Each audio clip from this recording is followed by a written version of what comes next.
It started on a humid Saturday morning in early June, the kind of morning when the air hangs heavy and the sound of sprinklers blends with the distant whine of lawnmowers. The neighborhood of Willow Creek was quiet, neatly arranged, and almost too perfect for its own good. Every mailbox gleamed white, every grass blade trimmed to regulation height, and every house painted in one of 5 HOA-approved shades of beige. It was the kind of place where peace was enforced through paperwork. Ethan, a software engineer who had bought his first home just 2 years earlier, liked the order at first. He liked that the streets were clean, that packages never disappeared, and that people waved when they walked their dogs. But the charm had begun to sour the moment he met the HOA president, Linda Thornton, a woman whose smile was as sharp as the clipboard she always carried. Linda was a self-appointed guardian of community standards, and she treated the HOA rulebook like scripture. Ethan's car, a silver pickup he used for weekend projects and helping neighbors with moving, had always been parked neatly in his own driveway. It wasn't fancy, but it was his pride. Then one evening, he came home to a bright orange violation notice taped to his door. Non-compliant vehicle, commercial appearance, it read. Confused, he checked the HOA guidelines.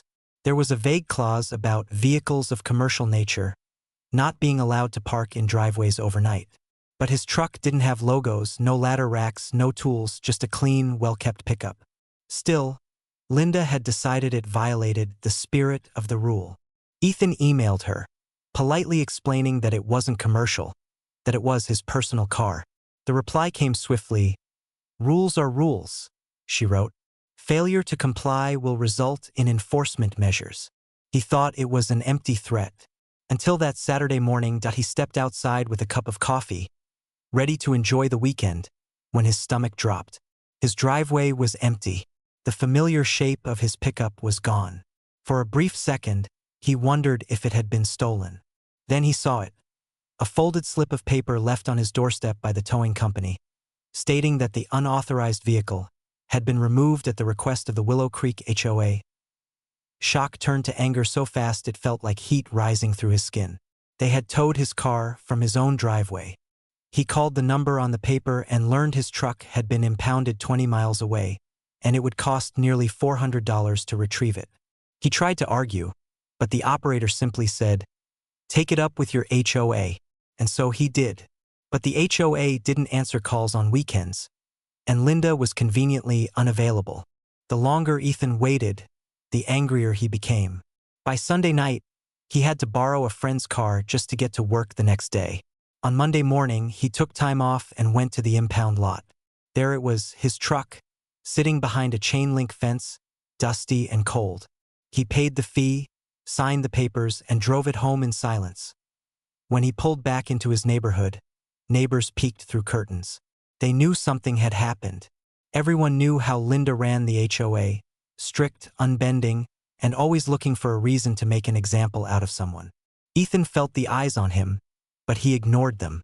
He parked his truck in his garage, closed the door, and sat there for a moment, staring at the steering wheel. He felt powerless, but not for long. That evening, a new notice appeared on his mailbox. Reminder: unauthorized vehicle may not return to driveway. It was signed, as always, by Linda Thornton. He didn't know what angered him more, the towing, the arrogance, or the fact that Linda had the nerve to threaten him again after costing him hundreds of dollars. He spent the night scrolling through HOA forums, legal advice pages, and local ordinances. By midnight, he had learned something interesting. The HOA could only enforce parking rules on shared or community-owned property, not on individually deeded lots. His driveway, as his property survey confirmed, was privately owned. That meant Linda had overstepped her authority. She hadn't just broken the rules, she'd broken the law. Ethan decided he wouldn't confront her immediately. Instead, he'd do what he did best: gather information. Over the next few days, he started keeping records. He photographed every car parked in driveways overnight, including Linda's white luxury SUV, which, according to the bylaws, technically counted as an oversized vehicle. He noted every time she parked it slightly over the sidewalk line, every time she left her garbage bins out a few hours too long, every rule she had ever enforced on others but ignored herself. The more he documented, the clearer the picture became. Linda wasn't protecting the community. She was protecting her power. The HOA wasn't about rules, it was about control. Then came the moment that sealed her fate. On Thursday morning, Ethan happened to notice a tow truck parked near the entrance of the subdivision. The same company that had taken his truck. The driver was leaning against the hood, scrolling his phone. Ethan struck up a casual conversation, pretending to ask about rates and response times.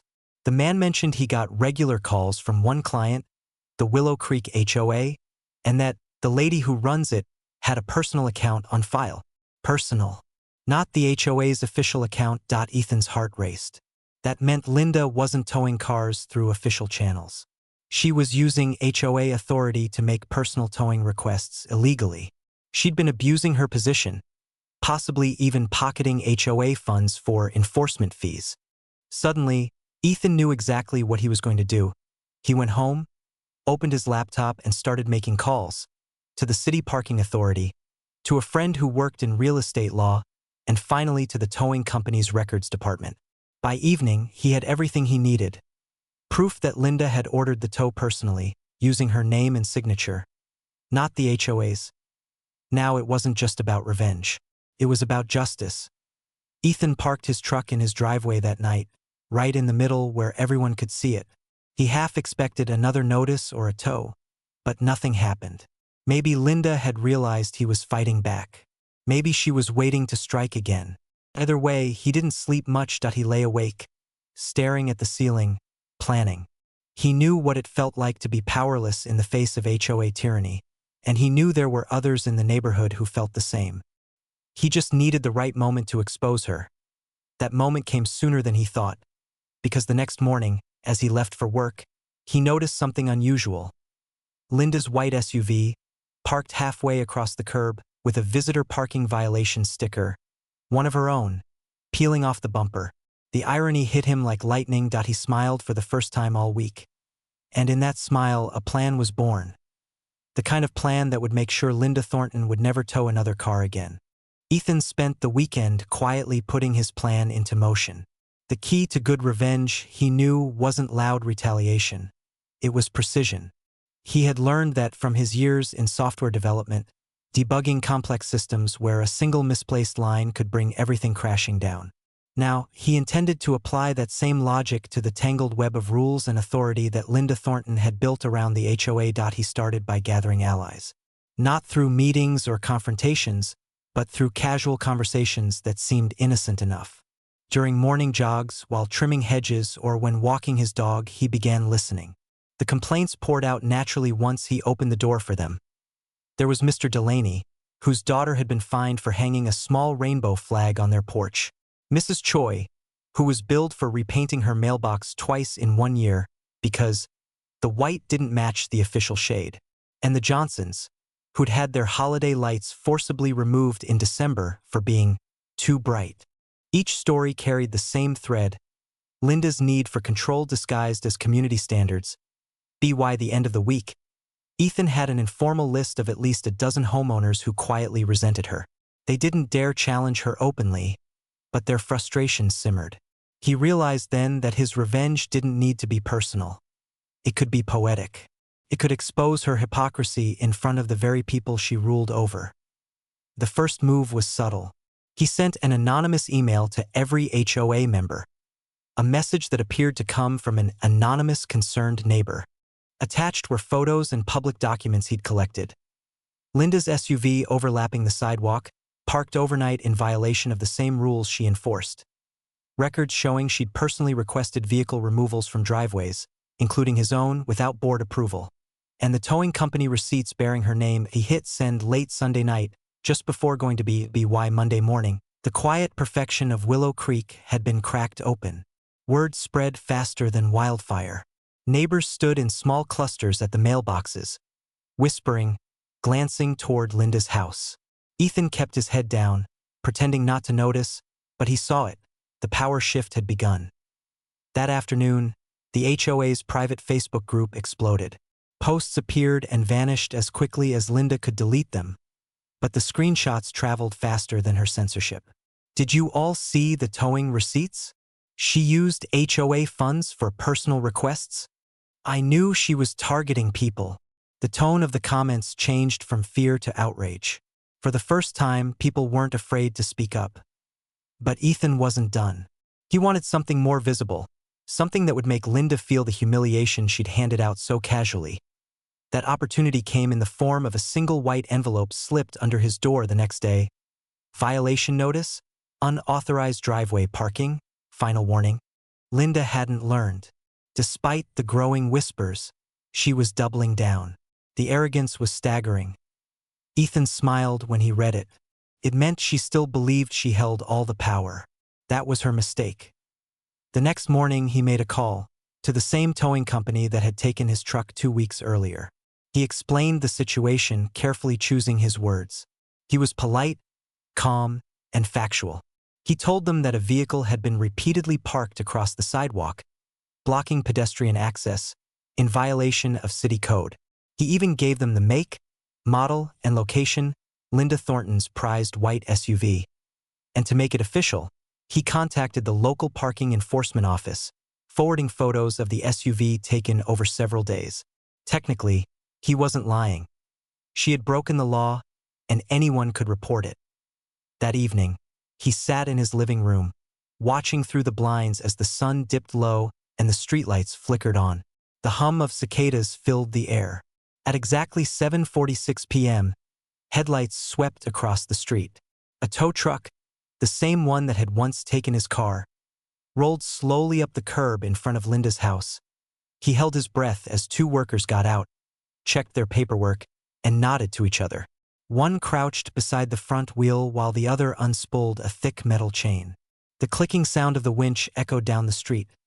Then came the crunch, the unmistakable sound of rubber lifting from asphalt. Linda's front door flew open, and she stepped out in a flurry of disbelief, her bathrobe fluttering. Ethan couldn't hear the words, but her gestures said enough. She pointed, waved, shouted, but the tow truck driver just shook his head and handed her a slip of paper.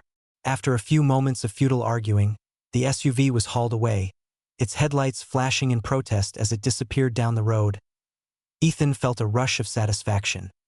Not just because of the poetic justice, but because it was done by the book. She had broken the same rule she'd enforced so ruthlessly. Now, she'd face her own system of punishment. But the story didn't end there. The next day, the neighborhood buzzed with gossip again, louder than ever. People had witnessed the tow truck, seen Linda's meltdown, and started connecting the dots. When Linda tried to explain that it was a misunderstanding, nobody bought it. Screenshots of her SUV blocking the sidewalk circulated online. Someone, Ethan never admitted it was him, even printed them out and taped them to the community bulletin board under the headline, HOA President Violates Parking Rules. No exceptions. The shift was irreversible. Homeowners began demanding a meeting. The HOA board, pressured by emails and phone calls, was forced to call an emergency session. For the first time, Linda's grip on the neighborhood began to crack. Her confidence faltered. Ethan attended the meeting quietly, sitting in the back row while the room filled with tense voices. Linda looked flustered, her usual sharp poise replaced with exhaustion. She called the accusations baseless rumors, but the documents and photos spoke for themselves. Board members exchanged uneasy glances. When one of them mentioned unauthorized towing activity, she froze. The air in the room thickened. Everyone knew who that referred to. She tried to deflect blame, saying she was simply enforcing community standards. But by then, no one was listening. By the end of the meeting, a motion had been made to suspend her authority pending review. She was no longer allowed to make enforcement decisions or communicate with the towing company. It wasn't a full removal, not yet, but it was the beginning of the end. Ethan left the meeting before it adjourned. He didn't need to hear the rest. He walked back home under the streetlights, the same route where his truck had once been taken, and for the first time in weeks he felt peace. But revenge, as satisfying as it was, had a ripple effect, and Ethan was about to learn that once you expose corruption, the fallout doesn't always land where you expect. Because a few days later, an unmarked envelope appeared in his mailbox. Inside was a single sheet of paper. No letterhead, no signature, Just one printed sentence. You don't know what you've started. And suddenly, the quiet streets of Willow Creek didn't feel quite so peaceful anymore. The envelope sat on Ethan's kitchen counter all night, small and ordinary, yet heavy with implication. You don't know what you've started. The words replayed in his mind long after midnight.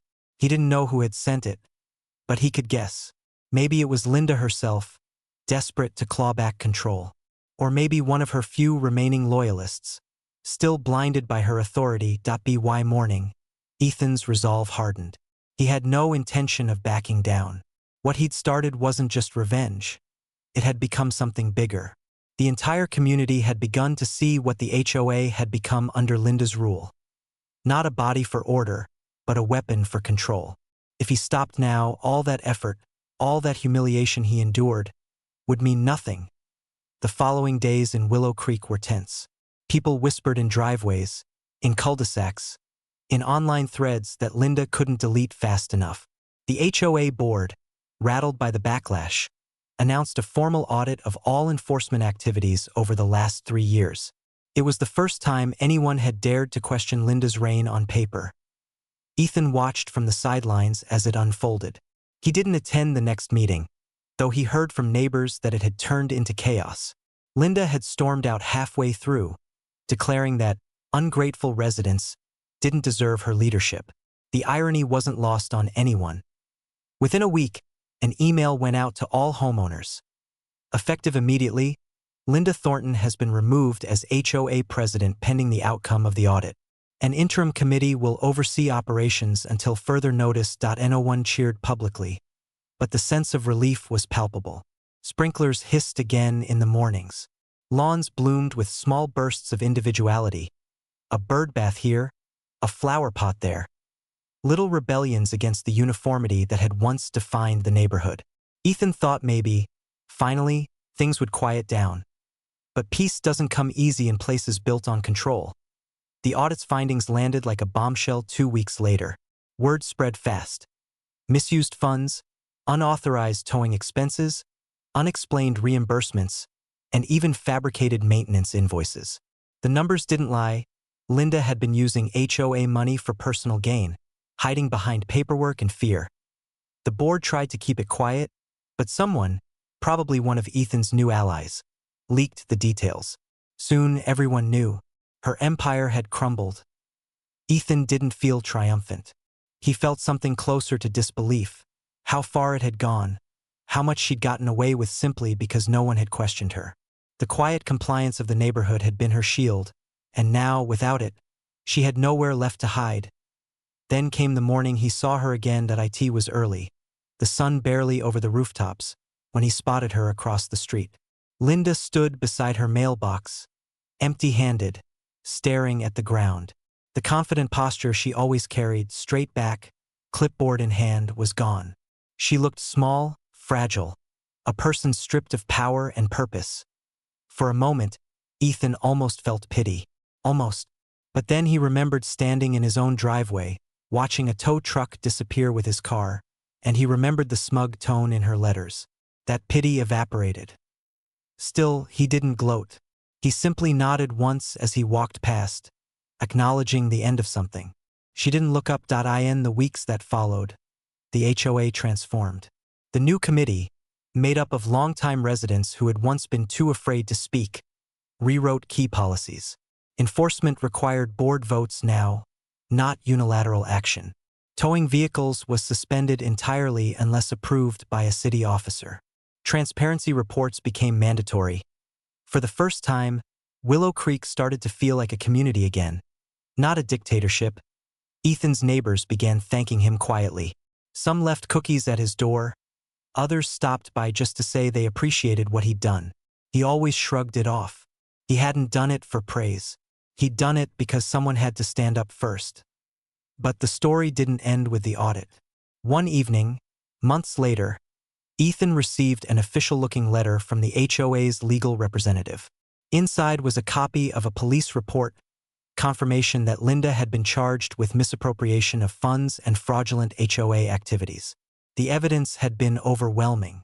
The towing company's logs, her signatures, the financial trail. All of it was traced back to her. It was over.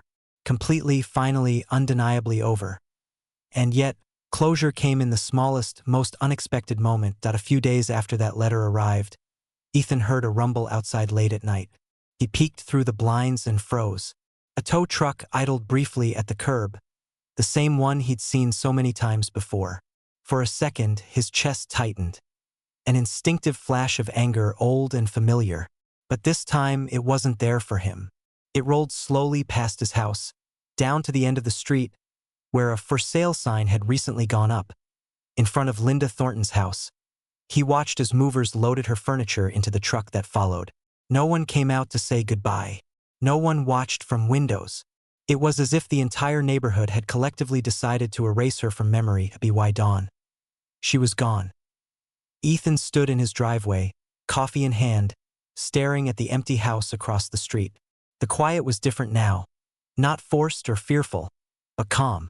The sun reflected off the hood of his pickup, safely parked where it belonged. He took a deep breath, feeling the weight of months lift from his shoulders. Later that day, he received a text from one of the new HOA committee members asking if he'd consider joining. He didn't answer right away. For now, he just wanted to enjoy the simple act of living without someone policing it. Maybe later, he thought.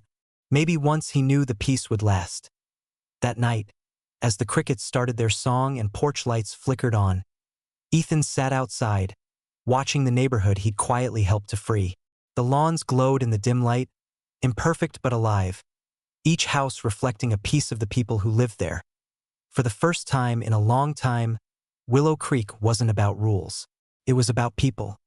And Ethan smiled to himself, knowing that justice hadn't come from breaking the rules, but by turning them back on those who abused them. His car sat in the driveway, untouched, exactly where it should be.